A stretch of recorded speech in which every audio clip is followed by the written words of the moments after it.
विद्यार्थी मित्रांनो, आपण पहिलं प्रात्यक्षिक पाहतोय आणि त्यामध्ये आपण बघितलं की या पहिल्या प्रात्यक्षिकामध्ये 2 भाग आहेत आणि पहिला भाग आहे सर्वेक्षणाद्वारे माहिती गोळा करणे आणि दुसरा भाग आहे ॲपच्या सहाय्याने सर्वेक्षण. पहिला भाग आपण पूर्णपणे पाहिलेला आहे आणि दुसऱ्या भागामध्ये देखील आपण जे ॲपच्या सहाय्याने सर्वेक्षण आहे या सर्वेक्षणामध्ये सर्वेक्षणासाठी आवश्यक असणारे मुद्दे किंवा सर्वेक्षणाच्या काही पद्धती ज्या आहेत त्या पद्धती आपण पाहिलेल्या आहेत आणि त्यामध्ये आपण 3 पद्धती पाहिलेल्या आहेत. यानंतर आपल्याला पुढची पद्धती पाहायची सर्वेक्षणासाठी आवश्यक असणारी किंवा सर्वेक्षणाचा आवश्यक मुद्दा आणि तो म्हणजे कुटुंब प्रमुखाचा पेशा किंवा रोजगार किंवा व्यवसाय आपल्याला पाहायचा आहे आणि त्याची नोंद कशी करायची आहे, त्याची माहिती कशी मिळवायची, हा भाग आपल्याला आता पाहायचा आहे. तर जर आपण बघितलं की सर्वेक्षित कुटुंबामधील कुटुंब प्रमुखाची माहिती आपल्याकडे आहे, म्हणजे जे आपण 15 कुटुंबाची माहिती मिळवलेली आहे त्या 15 कुटुंबाच्या माहितीमध्ये कुटुंब प्रमुखाची माहिती आहे आणि ती माहिती आपल्याकडे उपलब्ध आहे. त्यातील त्यांचा पेशा किंवा व्यवसायाची विभागणी आपण करायची आहे आणि ती कशी, प्राथमिक व्यवसाय, द्वितीयक व्यवसाय आणि तृतीयक व्यवसाय यामध्ये आपण त्याची विभागणी करायची आहे. या पुस्तकामध्ये आपण हे शिकलेलो आहे, कारण अगोदर जो थेरीचा भाग पाहिला आर्थिक क्रिया त्यामध्ये आपण प्राथमिक, द्वितीयक, तृतीयक या आर्थिक क्रिया पाहिलेल्या आहेत. आता यामधली एखादी व्यक्ती जर निवृत्त असेल किंवा कोणत्याही व्यवसायात गुंतलेली नसेल तर तिला आपण अकार्यशील असं म्हणतो आणि जे वेगवेगळे गट पाडलेले आहेत त्यापैकी अकार्यशील गटामध्ये त्या व्यक्तीचं नाव घ्यायचं आहे आणि त्यासाठी आपल्याला पुढील तक्ता जो आहे हा पुढील तक्ता करता येतो आणि हा तक्ता बघा केलेला आहे आणि तो 3 कॉलमचा आहे. त्या तक्त्यामध्ये काय माहिती आहे, पहिल्या कॉलममध्ये आहे कुटुंब प्रमुखाचा व्यवसाय, दुसऱ्या कॉलममध्ये आहे ती संख्या कुटुंब प्रमुखाची त्या व्यवसायातली संख्या आणि तिसऱ्या कॉलममध्ये आहे टक्केवारी. आता जर आपण बघितलं तर इथं प्राथमिक, द्वितीयक, तृतीयक व्यवसाय आणि अकार्यशील म्हणजे ज्यांचं वय जास्त आहे, कोणतंही कार्य करत नाही, ते निवृत्त झालेले आहेत, यांची संख्या जी आहे ती अकार्यशील याच्यामध्ये येईल. तर पहिला व्यवसाय दिलेला आहे प्राथमिक व्यवसाय आणि या प्राथमिक व्यवसायामध्ये कुटुंब प्रमुखांची संख्या किती आहे, 6. म्हणजे एकूण जी 15 कुटुंब आहेत या 15 कुटुंबापैकी 6 कुटुंबातील कुटुंब प्रमुख प्राथमिक व्यवसाय करतात आणि याची जर आपण टक्केवारी काढली तर ती 40% येते, म्हणजे 40% कुटुंब प्रमुख प्राथमिक व्यवसायामध्ये आहेत. नंतर दुसरा व्यवसाय आहे कुटुंब प्रमुखाचा, तो म्हणजे द्वितीयक व्यवसाय आणि या व्यवसायामध्ये जर आपण बघितलं तर कुटुंब प्रमुखाची संख्या आहे 2 आणि त्याची टक्केवारी जर आपण बघितली तर ती टक्केवारी येते 13.33. नंतर पुढचा व्यवसाय आहे तिसरा व्यवसाय, तो म्हणजे तृतीयक व्यवसाय. या तृतीयक व्यवसायामध्येही प्राथमिक व्यवसायाप्रमाणे तृतीयक व्यवसाय करणाऱ्या कुटुंब प्रमुखांची संख्या जी आहे ती संख्या आहे 6 आणि याची टक्केवारी येते 40%. आणि अकार्यशील व्यवसायामध्ये जर बघितलं तर यामध्ये संख्या आहे 1, की कोणत्याही प्रकारचे व्यवसाय करत नाहीत अशी व्यक्तीची संख्या आहे 1 आणि याची टक्केवारी जर बघितली तर टक्केवारी आहे 6.67 आणि एकूण जर बघितलं कुटुंबाची संख्या 6, 2, 6, 1 अशी एकूण संख्या येते 15 आणि याची एकूण टक्केवारी येते 100. म्हणजे कुटुंब प्रमुखाचा रोजगार किंवा व्यवसाय जर आपण बघितलं तर 15 कुटुंबामध्ये प्रत्येक कुटुंबाचा सर्वांचा एकसारखा व्यवसाय दिसून येत नाही आणि त्यामुळे त्याची टक्केवारी देखील आपल्याला वेगवेगळी असलेली दिसून येते. आणि याच्यावरून जर आपण बघितलं तर निष्कर्ष काय निघतोय तो बघा, तर वरील आकडेवारीतून हे स्पष्ट होते की एकूण कुटुंब प्रमुखांपैकी प्रत्येकी 40% लोक प्राथमिक आणि तृतीयक व्यवसायामध्ये गुंतलेले आहेत, कारण दोन्हीची संख्या आहे ती एकसारखी येते, 6 येते प्राथमिक आणि तृतीयक व्यवसायावर. त्यामुळं या व्यवसाय करणाऱ्यांची संख्या जर बघितली तर ती 40% येते, म्हणजेच प्राथमिक आणि तृतीयक व्यवसायामध्ये 40% लोक गुंतलेले आहेत. तर 13.33पेक्षा कमी लोक हे द्वितीयक व्यवसायात आहेत आणि सर्वात कमी म्हणजेच 6.67% कमी लोकसंख्या जी आहे किंवा कुटुंब प्रमुख जे आहे ते केवळ प्राथमिक व्यवसायामध्ये आहे. म्हणजे एकच व्यक्ती आपल्याला प्राथमिक व्यवसाय करत असलेली दिसून येते. आणि याचाच अर्थ असा निघतो की सदर लोकसंख्येत कार्यशील कुटुंब प्रमुखाचं प्रमाण 93.33% एवढं आहे. अशा प्रकारे ही एक पद्धती जी आहे सर्वेक्षणाची आणि त्याद्वारे माहिती मिळवण्याची आहे. आणि असे कुटुंबाचं जर आपण सर्वेक्षण केलं तर आपल्याला त्यापैकी कुटुंब प्रमुखाचा व्यवसाय जर बघितला तर त्याची आपल्याला अशी विभागणी करता येते. म्हणजे प्राथमिक व्यवसायामध्ये किती आहेत, द्वितीयक व्यवसायामध्ये किती कुटुंब आणि द्वितीयक व्यवसायामध्ये किती कुटुंब असलेली आपल्याला दिसून येते. अशी देखील माहिती आपल्याला या सर्वेक्षणामधून मिळते. नंतर पुढची पद्धती आहे, पाचवी पद्धती किंवा पाचवा मुद्दा आहे तो म्हणजे कुटुंबाचे उत्पन्न. आता जर आपण बघितलं की जे आपण सांख्यिकीय माहिती मिळवलेली आहे त्याच्या आधारे आपल्याला पुढील प्रमाणे किंवा खालीलप्रमाणे एक तक्ता जो आहे तो तक्ता करता येतो. आणि याचा उपयोग कुटुंबाच्या उत्पन्न पातळीची तुलना करण्यासाठी आपल्याला वापरता येतो. यासाठी देखील पुन्हा आपल्याला कुटुंबाच्या उत्पन्नाचा दाखवणारा तक्ता दिलेला आहे. आणि हा तक्ता देखील 3 कॉलममध्ये आहे.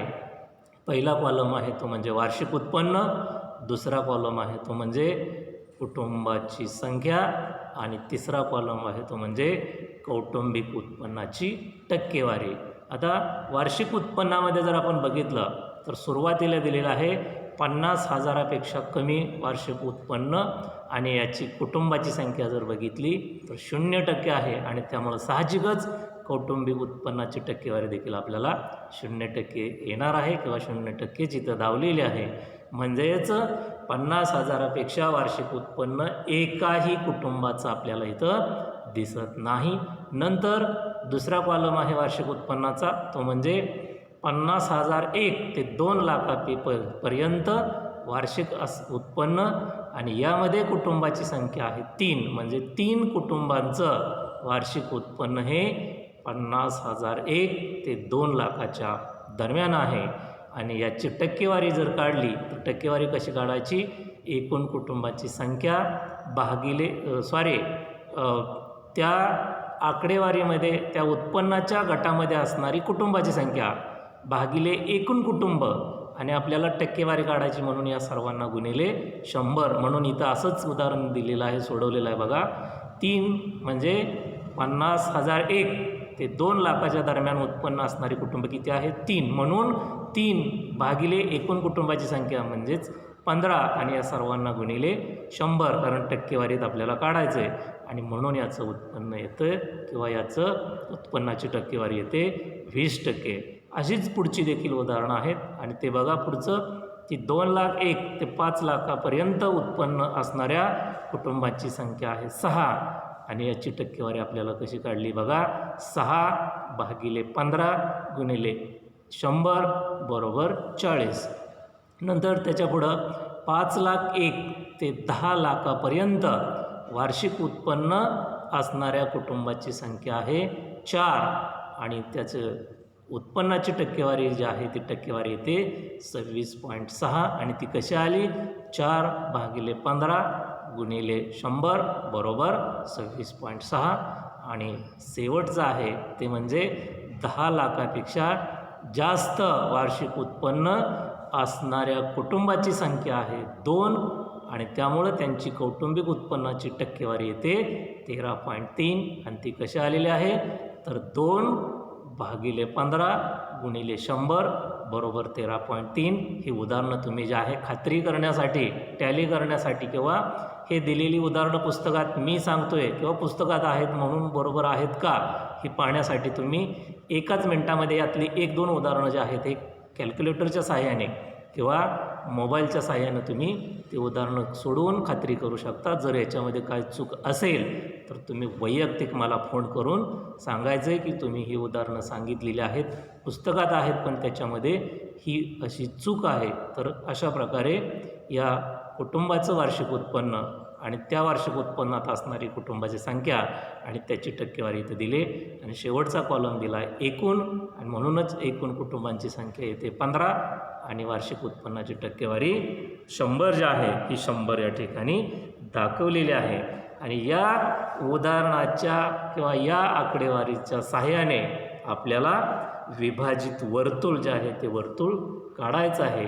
आणि हा भाग गेल्या वर्षी जुन्या अभ्यासक्रमामध्ये देखील प्रात्यक्षिकामध्ये होता. विभाजित वर्तुळ काढायचा, याच्यावरती 4 गुणांचा किंवा 6 गुणांचा प्रश्न बोर्डाच्या परीक्षेला म्हणजे इथं आपल्या पातळीवरती जी आपण परीक्षा देतो 20 गुणांची, या परीक्षेवरती हे विभाजित वर्तुळ काढायला तुम्हाला विचारलं जातं. त्याच्यासाठी आकडेवारी जी आहे ती आकडेवारी दिलेली असते दिलेली आहे. आता या ठिकाणी विभाजित वर्तुळ जे आहे ते कसं काढले बघा किंवा कसं काढायचं ते थोडक्यात सांगतो.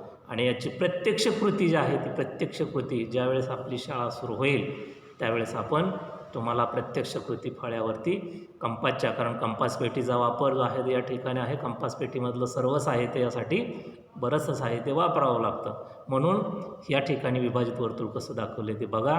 तर या ठिकाणी सुरुवातीला वर्तुळ जे आहे ते पूर्ण वर्तुळ ठराविक त्रिज्येचं मोजून नाही, कितीही 2 सेंटीमीटर 3 सेंटीमीटर 4 सेंटीमीटर 5 सेंटीमीटर आपल्या वहीच्या पानाला शोभेल असं वर्तुळ जे आहे ते वर्तुळ आपण काढू शकतो. आणि हे वर्तुळ काढल्यानंतर एक त्रिज्या रेषा इथं 0 म्हटलं आहे वरती बघा वर्तुळावरच्या वरती, तर तिथं 0 घ्यायचं आहे. आणि ते 0 का घ्यायचं आहे तर या ठिकाणी 50,000पेक्षा कमी उत्पन्नाची टक्केवारी, कौटुंबिक उत्पन्नाची टक्केवारी 0 आहे म्हणून तिथं 0 घेतलं आहे. नंतर मग पुढची जी आहे 50,000 1 ते 2 लाख, 2 लाख 1 ते 5 लाख, 5 लाख 1 ते 10 लाख आणि 10 लाखापेक्षा जास्त. तर या ठिकाणी बघा तुम्हाला टक्केवारी 20, 40, 26.6 आणि 13.3 म्हणजे सुरुवातीला 0%, 20%, 40%, 26.6 आणि 13.3 की जे कॉलममध्ये आपल्याला कौटुंबिक उत्पन्नाची टक्केवारी दिलेली आहे ती टक्केवारी इथं दाखवलेली आहे. मग आता या वर्तुळाचं विभाजन कसं करायचं तर सुरुवातीला जी त्रिज्या रेषा आहे त्या ठिकाणी 0 धरायचं, त्याचं काही मोजमाप करायचं नाही. नंतर त्या ठिकाणी कोणमापक जो आहे तो कोणमापक ठेवायचा आहे. त्याच्यासाठी इथं आपल्याला वर्तुळ जे आहे ते टक्केवारीत दिलं आहे, पण पूर्ण वर्तुळाची किंमत जर बघितली किंवा अंशात्मक किंमत जर बघितली तर 360 अंशाचं हे वर्तुळ जे आहे पूर्ण वर्तुळ असतं. आणि त्याची विभागणी आपल्याला टक्केवारीत करायची म्हणून याचे आपल्याला उदाहरणं सोडवावी लागणार आहेत. ती उदाहरणं आपण प्रत्यक्ष शाळा चालू झाल्यानंतर सोडवू आणि त्यानुसार इथं विभागणी दाखवूया. तर बघा काय करावं लागेल आपल्याला. सुरुवातीला एक उदाहरणच आपण बघूया की 20% जे आहे दाखवलं ते कसं काढलं आणि कसं आलं. तर त्याच्यासाठी आपण एक उदाहरण सोडवायचं की एकूण टक्केवारी किती आहे 100%. वर्तुळ किती टक्केवारीचं 100 दिलेलं आहे 100%चं. म्हणून 100ला इथं टक्केवारी दिली 20, तर 360ला किती, म्हणजेच वर्तुळाची किंमत 360 असते. म्हणून 100ला 20 तर 360ला किती याचा तिरकस गुणाकार करायचा आणि तो कसा येईल 360 गुणिले 20 भागिले 100 आणि याचं उत्तर येईल 72 अंश.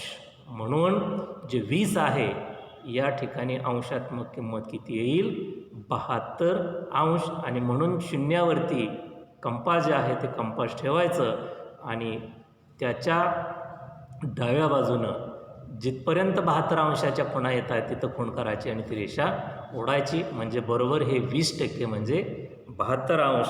नंतर पुढचं उदाहरण आहे 40 जे आहे हे 40 दाखवलेलं आहे. कशाचं 2 लाख 1 ते 5 लाखापर्यंत उत्पन्न असणाऱ्या कुटुंबाची संख्या 6 आहे आणि त्याचं उत्तर येते 40. आणि त्याच्यासाठी अंशात्मक किंमत अशाच प्रकारचं उदाहरण जे आहे ते उदाहरण सोडवायचं. म्हणजे कसं 360ला 40 तर 100ला 40 तर 360ला किती याचा देखील असाच तिरकस गुणाकार केल्यानंतर अंशात्मक किंमत आपल्याला मिळते 144 अंश. त्याच्यानंतर 26.6ची अंशात्मक किंमत मिळते 95.76 आणि 13.3ची अंशात्मक किंमत येते 47.88 आणि या टोटल याची बेरीज केली तर 360 अंश येते. म्हणजेच हे जे 100% आहे या 100%चं कन्वर्ट किंवा आपण त्याचं रूपांतर जे आहे हे रूपांतर 360 वरतीमध्ये करतो आणि अशा प्रकारे वर्तुळाचं विभाजन करत जायचं. म्हणजे 72 अंश, 144 अंश 40च्या ठिकाणी आणि 26.6च्या ठिकाणी 95.76 अंश आणि 13.3च्या ठिकाणी 47.88 अंश अशा कोन मापकाच्या सहाय्याने अंशात्मक किमती तिथं लिहायच्या. बाजूला अंशात्मक किमती लिहायच्या आणि आत काय लिहायचं 0, 20, 40, 26.6 आणि 13.3 अशा प्रकारे या वर्तुळाचं विभाजन होतं आणि असं वर्तुळाचं विभाजन या ठिकाणी करून दिलेलं आहे. तर याचा निष्कर्ष जर आपण बघितला तर याचा काय निष्कर्ष निघतो बघा. तर सर्वेक्षित कुटुंबापैकी कोणतेही कुटुंब 50,000पेक्षा कमी वार्षिक उत्पन्न या गटात नाही. कारण 50,000पेक्षा कमी वार्षिक उत्पन्नामध्ये इथं आकडेवारी आपल्याला 0 दिलेली आहे. म्हणजे एकाही कुटुंबाची टक्केवारी किंवा एकही कुटुंब वार्षिक 50,000 उत्पन्नापेक्षा कमी उत्पन्न असलेलं नाही. 40% कुटुंब जे आहेत किंवा 40% कुटुंब 2 लाख ते 5 लाख या वार्षिक उत्पन्न गटामध्ये आहेत. तर 26.6% कुटुंब 5 लाख ते 10 लाख या वार्षिक उत्पन्न गटामध्ये येतात आणि 10 लाखापेक्षा जास्त वार्षिक उत्पन्न असलेली कुटुंब जे आहे ती केवळ 13.3% एवढी असलेली आपल्याला दिसून येतात. आणि अशाच पद्धतीनं याच्यापेक्षाही वेगळी माहिती जी आहे ही माहिती आपल्याला मिळवता येते आणि त्या माहितीचं विश्लेषण आपल्याला करता येतं. तर या ठिकाणी आपल्याला पुन्हा पुढचे फक्त मुद्दे दिलेले आहेत. कोणती कशी माहिती आपल्याला मिळवता येईल सर्वेक्षणाच्या साहाय्याने आणि ती म्हणजे 5वा मुद्दा आहे मालकीच्या व भाड्याच्या घरात राहणाऱ्या कुटुंबाची संख्या. म्हणजे आत्तापर्यंत अशा प्रकारे जे तक्त्याच्या स्वरूपात आपण माहिती मिळवली त्या माहितीच्या आधारेच आपल्याला की स्वतःचं घर आहे का हे आपण जे प्रश्नावली विचारलेली आहे 10 किंवा 10पेक्षा जास्त प्रश्न आणि त्याद्वारे आपण ही माहिती जी आहे माहिती मिळवू शकतो. त्याचप्रमाणे वाहतुकीच्या साधनांच्या वापरानुसार लोकसंख्येची टक्केवारी म्हणजे किती जणांकडे वाहतुकीची साधनं आहेत, स्वतःच्या आहेत, कशा आहेत याची देखील आपल्याला माहिती मिळवून त्याची वेगळे आकडेवारी आपल्याला करता येईल. त्याचबरोबर कुटुंबाकडे असलेल्या साहित्यानुसार लोकसंख्येची टक्केवारी म्हणजे कुटुंबाकडे कोणकोणती साहित्य आहेत आणि त्याची देखील टक्केवारी आपल्याला काढता येते. त्याचप्रमाणे घरात स्वच्छतागृह असलेल्या कुटुंबाची टक्केवारी. आता शक्यतो सध्या सर्वच कुटुंबामध्ये घरात स्वच्छतागृह आहेत, पण तरीही अजूनही अपवादात्मक काही कुटुंब बघा खेडेगावामध्ये किंवा वाड्या वस्त्यावरती आहेत की त्या कुटुंबाकडे स्वतःचं शौचालय स्वच्छतागृह नाही आणि म्हणून याची देखील टक्केवारी जी आहे ती टक्केवारी आपल्याला मिळवता येते. आणि म्हणून याच्याहीपेक्षा अधिक प्रकारे आपण विश्लेषणाचा विचार जे आहे ते विचार करू शकतो. वेगवेगळ्या प्रकारची माहिती गोळा करू शकतो, त्याचं विश्लेषण करू शकतो आणि त्याच्यावरून आपण निष्कर्ष जे आहे ते निष्कर्ष काढू शकतो. याच्यासाठी पुढं काय म्हटलं बघा की ज्या आपण माहिती गोळा केलेली आहे त्या माहितीवरून आपल्याला मध्यमान काढता येतं आणि याच्यासाठी उदाहरण दिलं आहे वार्षिक उत्पन्नाचं मध्यमान, वयाचं मध्यमान, शैक्षणिक पात्रतेचं मध्यमान अशा प्रकारे आपण मध्यमान काढू शकतो. आणि या मध्यमानाचा वापर करून प्रमाण विचलन आपल्याला काढता येतं. प्रवासाचं अंतर आणि प्रवासाचा खर्च यांच्या सहसंबंधावरून आपण गुणानुक्रम सहसंबंध देखील काढू शकतो. म्हणजेच अनेक प्रकारची माहिती जी आहे ती माहिती आपल्याला मिळवता येते. कामधंद्यासाठी नियमित केलेल्या प्रवासाचे अंतर व त्यासाठी दररोज होणारा खर्च यांचा परस्पर संबंध प्रमाण देखील आपल्याला काढता येते. म्हणजे अनेक प्रकारची माहिती जी आहे ती माहिती आपण मिळवू शकतो. असे आत्तापर्यंत जे एकूण 4 टप्पे आहेत या 4 टप्प्याची आपण वेगवेगळ्या पद्धतीने माहिती मिळवलेली आहे. याच्या पुढचा भाग जर आपण बघितला तर त्याच्या पुढचा भाग जो आहे की खालील तक्ता दिलेला आहे त्याच्या आधारे गणानुक्रम सहसंबंध मूल्य नमुन्यासाठी काढलेलं आहे. त्याचं एक उदाहरण जे आहे ते या ठिकाणी दिलेलं आहे. आता हे उदाहरण जे आहे हे उदाहरण असं तोंडी सांगू शक्यतो तुम्हाला समजणार नाही आणि त्यामुळं ज्यावेळेस आपण प्रत्यक्ष वर्गामध्ये येऊ त्यावेळेस हे उदाहरण जे आहे तुम्ही आठवण करून द्यायची. हे उदाहरण या ठिकाणी सोडवून दिलं जाईल. त्याचा निष्कर्ष जे आहेत निष्कर्ष देखील या ठिकाणी आपल्याला दिलेला आहे. नंतर पुढचा टप्पा जो आहे 5वा टप्पा आहे आणि तो टप्पा आहे विश्लेषण झाल्यानंतर, म्हणजे हे आत्तापर्यंतच्या सर्व पद्धतींची माहिती मिळवून विश्लेषण झाल्यानंतर KML फाईल कुठे डाउनलोड झालेली आहे ते पहा. कारण आपण ॲपच्या सहाय्याने माहिती मिळते आणि त्यामुळे ही आपण मिळवलेली माहिती कुठं डाउनलोड झालेली आहे ते पाहायचं आहे. त्या ठिकाणावरून ती फाईल संगणकावर कॉपी करायची, म्हणजे आपण संगणकावर स्वतःच्या किंवा दुसऱ्याच्या संगणकावर देखील आपण ती पाठवू शकतो, त्याची कॉपी करू शकतो. आणि मोबाईलचा वापर करण्यापेक्षा संगणकाचा वापर या ठिकाणी करणं अतिशय सोपं जाईल. आता बऱ्याच विद्यार्थ्यांकडे हे संगणक उपलब्ध नाही आणि त्यामुळं ही जी माहिती आहे ही माहिती आपण आहे अशी ठेवली तरी चालेल. अशा प्रकारे हे 5वा टप्पा आहे. नंतर 6वा टप्पा आणि त्या टप्प्याचे वेगवेगळे पुन्हा टप्पे पडलेले आहेत. ते टप्पे आपण पुढच्या तासाला पाहूया. म्हणजे हे पहिलं प्रात्यक्षिक आपलं त्या ठिकाणी संपतंय.